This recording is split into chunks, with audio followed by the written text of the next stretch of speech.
আসসালামু আলাইকুম এভরিওয়ান, আপনারা সবাই কেমন আছেন? আশা করি আল্লাহর অশেষ রহমতে খুব ভালো আছেন। আমিও আলহামদুলিল্লাহ ভালো আছি। তো সামনেই তো আমাদের রমজান চলে আসছে। এই রোজার জন্য আমরা একটা স্পেশাল মশলা রেডি করব। সেটা দিয়ে আমরা বুট ভাজা বা চানা ভাজা, যে যেটাই বলেন না কেন, বা আলুর চপ, তারপর বেগুনি, সব কিছুতে এই মশলাটা যাবে। এরকম একটা মশলা তৈরি করব যেন আমরা পুরো রমজান জুড়ে আমরা এই মশলাটা ব্যবহার করতে পারি, সেটাই আমি আপনাদের সাথে আজকে শেয়ার করব। এই যে, তো এর জন্য আমি একটা ফ্রাই প্যানে 10-12টা তেজপাতা ধুয়ে তারপর প্রথমেই বসাই দিছি। আর এখানে আছে 4-5টা দারুচিনি। এখন বাকি মশলাগুলো দিব একটা একটা করে। তো আজকের এই রেসিপিটা করে রাখা মানে রমজানে অনেকটাই কাজ এগিয়ে রাখা। প্রথমে দিয়ে দিব 1/4 কাপ ধনিয়া, 1/2 কাপ দিব জিরা, এই যে একটা দিব জায়ফল, আর 2 চামচ দিব জয়ত্রী, আর দিব এখন 2 চামচ মৌরি, 1 চামচ দিব আজওয়াইন বা জোয়াইন, যে যেটাই বলেন না কেন, 1 চামচ দিব লং। এই মশলাটা অনেক উপকারে আসে আমাদের এই রোজার সময়। আর এইখানে আছে 2 রকমের গোলমরিচ, কালো 2 চামচ, সাদা 2 চামচ। চামচ দিব এলাচ। এখন চুলার আঁচটা আমার লো ফ্লেমে ছিল, আর একটু বাড়াই দিব। বাড়াইয়া প্রথমে এগুলোকে একটু একসাথে মিশিয়ে নেড়ে দিব।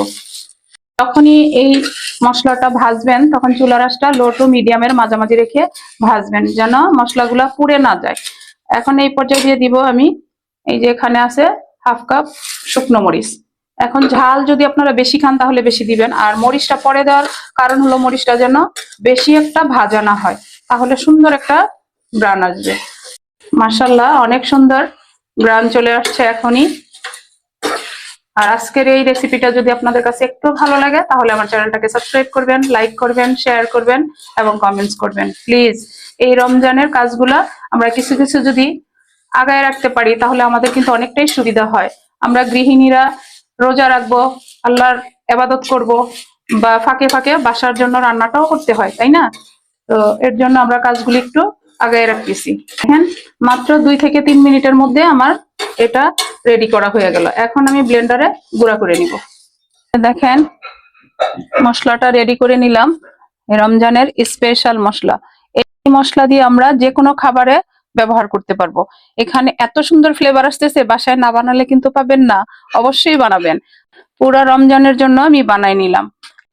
এই যে এখন আমি এরকম একটা এয়ারটাইট বয়ামে, কাচের বয়ামে ভরে নিব। এই যে দেখেন, বিসমিল্লাহির রহমানির রহিম। মশলাটা এখন যদি আমার সামনে থাকতেন তাহলে বুঝতে পারতেন এটার যে কত সুন্দর একটা ফ্লেভার আসতেছে।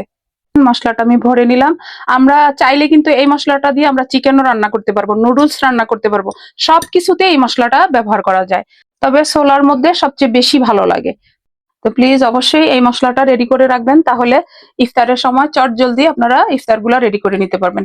এখন এই ঢাকনাটা দিয়ে আমি 1 মাসের জন্য রেডি করে নিলাম। তো যাই হোক, পুরো 1 মাস রমজানের জন্য আমি অগ্রিম মশলাটা রেডি করে নিলাম। পুরো রমজান জুড়ে খাবো, এতে কোনো আর নতুন করে মশলা বানাতে হবে না। তো যাই হোক, আজকে আমার মশলাটা রেডি করা হয়ে গেল। এই স্পেশাল মশলাটা আপনারা অবশ্যই বানাবেন। আমি এখন আপনাদের কাছ থেকে বিদায় নিব, আবার নতুন কোনো রেসিপি নিয়ে আসবো। আল্লাহ হাফেজ।